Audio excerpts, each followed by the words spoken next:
पराग जी जयपुर से। श्री हरिवंश गुरुदेव। राधे राधे महाराज जी। गुरुदेव, अभी तक तो मन को बार बार खींच खींच कर वापस मंत्र में लाने का प्रयास चल रहा है और कभी कभी व्यक्ति वस्तु स्थान में गुरु इष्ट को देखने का असफल प्रयास होता है। गुरुदेव, ये खींचतान बहुत विचलित कर रही है मन की इस दशा के ये चलता है, ये महाभारत चलेगा ये महाभारत चलेगा। वो 18 दिन में खत्म हुआ था, ये 18 वर्ष में भी खत्म होना बड़ा कठिन है, क्योंकि बहुत जन्मों से हमारी दुर्वासनाएं पुष्ट है, बहुत जन्मों से। अब हमको उसको नष्ट करने का अवसर मिला है तो हम प्रयासरत है, लेकिन सफलता भगवान की कृपा के आश्रित है। प्रयास हम करते रहे, हारे ना। बहुत बड़ा युद्ध है यार, हम लोग तो पूरा जीवन हो गया ना। मतलब आपके तो और भी कार्य हैं, हमारे तो केवल एक ही कार्य था, भजन। तो हमने देखा है ये बहुत बड़ा युद्ध है, कभी कभी रो पड़ता है हृदय। हाँ, नहीं अब रोना आ जाएगा, आगे चलते रहो, अब नाम जप करते रहो, आगे आ जाएगा, रोना आ जाएगा। जब आप हारेंगे तो हारा पुरुष रोता है, हारे को हरिनाम, जो यहाँ हार गया वही जीत जाता है, भगवान फिर उसे जिता देते हैं। जैसे फुटबॉल का खिलाड़ी है ना, बॉल का ऐसे मारता है ना तो नीचे जाता है ना, वो नीचे नहीं जाता है, वो लक्ष्य तक पहुंचने के लिए थपाक मारी, जो ही नीचे गया सो ही मारा, ऐसे वो गोल पे पहुंच गया पहुंच गया ना। तो ऐसे ही जो भगवान का शरणागत है तो लगा कि नीचे गिरा, लेकिन नीचे नहीं गिरा, भगवान ने मारा उससे ऊपर, जो नीचे गिरते गिरते कि वो लक्ष्य पे पहुंच गया, वो गोल पे पहुंच गया। इसलिए हमें हारना तो पड़ेगा एक बार, क्योंकि अहंकार नष्ट होगा। जब मैं थक जाऊंगा ये सब करते करते, तब रोना आ जाएगा कि प्रभु मैं हार गया हूं। जैसे तुलसीदास जी कह रहे हैं, हौ हार्यो करि जतन विविध विधि, अतिशय प्रबल अजय, तुलसीदास बस होए तबई, जब प्रभु प्रेरक बरजय। हे प्रभु, आप ही इस मन की डोरी हाथ में लिए हुए हो, आप रोक दो। हमने तो हर उपाय करके देख लिया, ये नहीं रुक रहा नाथ, ये बार बार गंदे विषयों में जाता है। प्रभु आप रोक लो, आप बचा लो मुझे विषयों से। तो फिर भगवान की कृपा हुई। वही तुलसीदास जी लिख रहे हैं, जाकी कृपा लवलेस ते, मति मंद तुलसी दास हूँ, पायो परम विश्राम, राम समान प्रभु नाही कहूँ। जिसकी लवलेस कृपा मात्र से मंदमति तुलसीदास परम विश्राम को प्राप्त हो गया, ऐसे प्रभु के समान कोई नहीं है, अद्वितीय है प्रभु। तो हम ये जो लड़ रहे हैं अपने मन से, ये प्रभु देख रहे हैं, और इसी बात का हमें इनाम मिलेगा कि प्रभु हम पर रीझ करके जिता देंगे हमको। नहीं, मन पर विजय प्राप्त करना बहुत कठिन है, बहुत कठिन है। तो ये मतलब जब तक श्वास रहेगी तब तक ये युद्ध चलता रहेगा कि कहीं ऐसा ना हो जाए, कहीं ऐसा ना हो जाए।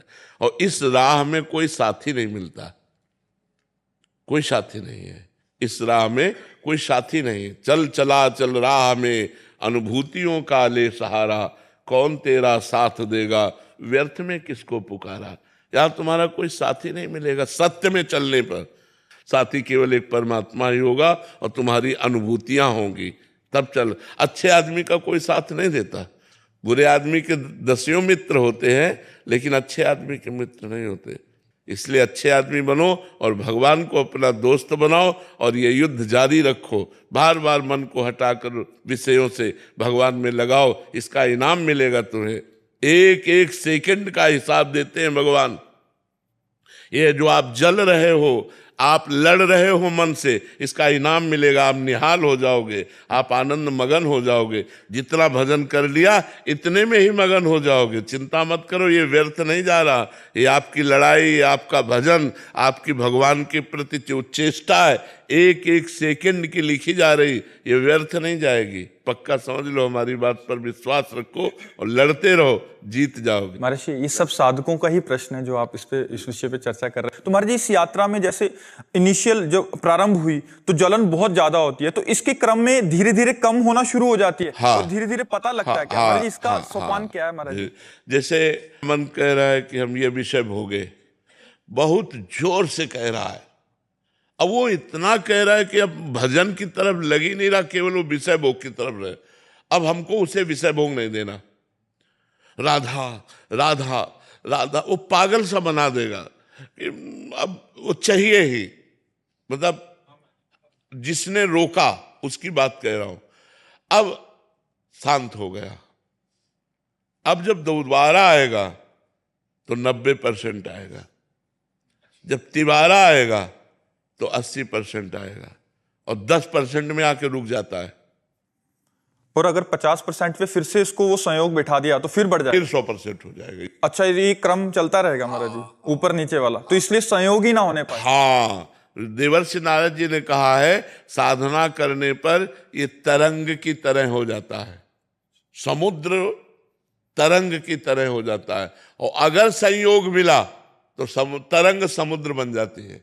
जैसे चिंगारी है ना, तो ज्वाला चिंगारी रूप में आ गई, लेकिन अगर उसे घास फूस मिल गया तो ज्वाला बनने में देर नहीं लगेगी। जब तक श्वास है तब तक युद्ध जारी है, कि कभी भी किसी भी स्थिति में अपने को सिद्ध मानकर अब कोई छूट न दे दे, नहीं तो गिर जाएगा। बड़े बड़े सिद्धों को माया ने भ्रष्ट कर दिया। शिव विरंचिका मोहई को है बपुरान, अस जिय जान भजी मायापति भगवान।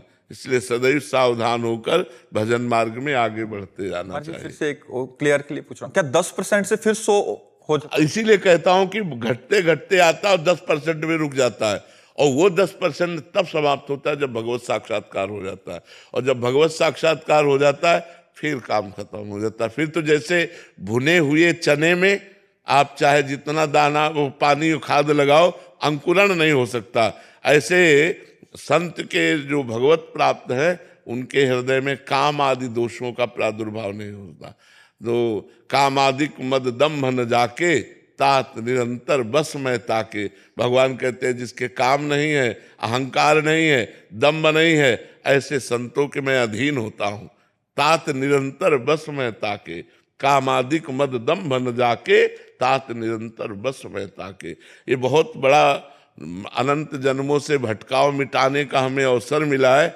ये लड़ाई लड़ रहे हो ना, आपकी लिफ्ट चल रही है, आप फ्लोर पर फ्लोर लांघते चले जा रहे हैं, आपको पता नहीं है, आपकी आध्यात्मिक भूमिका बढ़ रही है।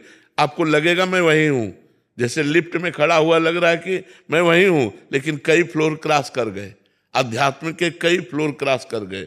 जिससे चुपचाप लड़ते रहो, अहंकार मत करना। हारना है, हारना है। अंदर से जब हार जाओगे ना, जब अंदर से हार जाता है साधक, तो एक ही बात आती है, रोना। अब वो रोना विरह बन जाता है, वही भगवान के मिलन का हेतु हो जाता है। जब करते करते भजन करते करते और देख रहे वही विषय, वही गंदगी, वही, वो तो हार जाता है, रोता है, हे प्रभु अब क्या करूं, कौन सा साधन करूं, कैसे निपटे। वही कृपा उसको संभाल लेती है, आसपास से कृपा घेर लेती है, कवच कर लेती है और उसको निकाल देती है। जब तक साधना का अहंकार रहता है तब तक भगवत साक्षात्कार नहीं होता।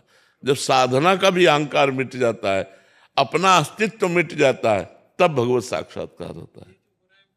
कृपा, बिल्कुल बिल्कुल कृपा ही है, ये भगवान की हेतु की कृपा है, ये छोटी मोटी बात नहीं। आप लड़ते रहिए और सब साधकों से विनय है, हारिएगा मत। इस विषय में ये मत हारिएगा कि मैं अब हार गया, भजन करना छोड़कर विषयों में चले गए। नहीं नहीं नहीं, ऐसा मत कीजिएगा। ये जीवन की बाजी है और जीतना ही जीतना है, क्योंकि भगवान हमारे साथ है। हारना अहंकार को है, जीतना हमें है। हम भगवान की शरणागति के बल से भगवान को जरूर प्राप्त करेंगे, ऐसा दृढ़ विश्वास होना। महाराज जी, एक साधक आए थे, वो बहुत विकल होके कह रहे थे कि मैं हार गया और मेरे को अभी लग रहा है संसार ही चले जाऊं, तो ये गड़बड़ हो जाएगी ना महाराज जी? हम आपको एक घटना बताते हैं कि ये 20-25 वर्ष पहले की बात है कि एक साधक वृंदावन की दंडोती परिक्रमा लगाते थे। बहुत अच्छे साधक थे, गोरे पीले तगड़े हष्ट पुष्ट दंडोती परिक्रमा लगाते थे।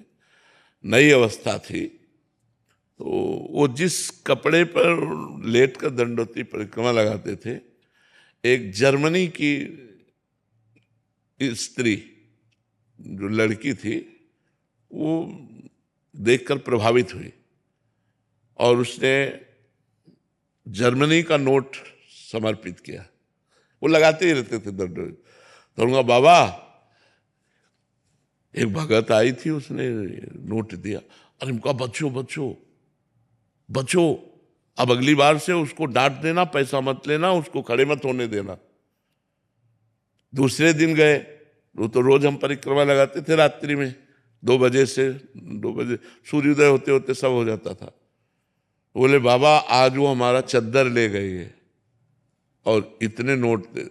हमका फिर महाराज, जय श्री महाराज, तुरंत अपने को बदला कि मतलब आप शिष्य हो तो, लेकिन जब देखा तो हमका हो ही सोई जो राम रचि राखा को करी तर्क।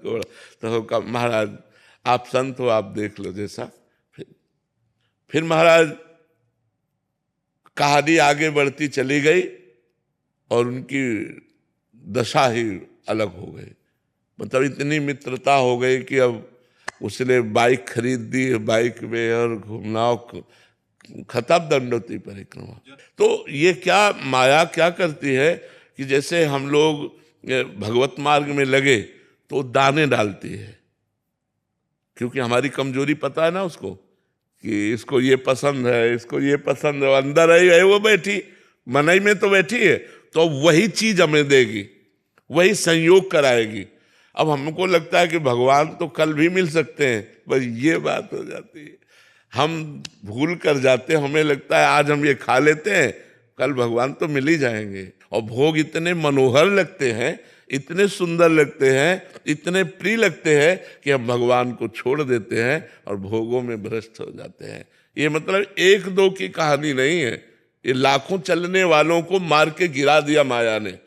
कोई बिरला गुरु कृपा पात्र ऐसा है जो इससे बाहर निकल पावे, नहीं तो बहुत विचित्र है, बहुत विचित्र। भगवान अतिशय प्रबल देव तो माया, छूटे ही राम करो जब दाया। वही कृपा करे तो वही निकला जा सकता है। कृपा करें गुरु जी। हाँ बिल्कुल।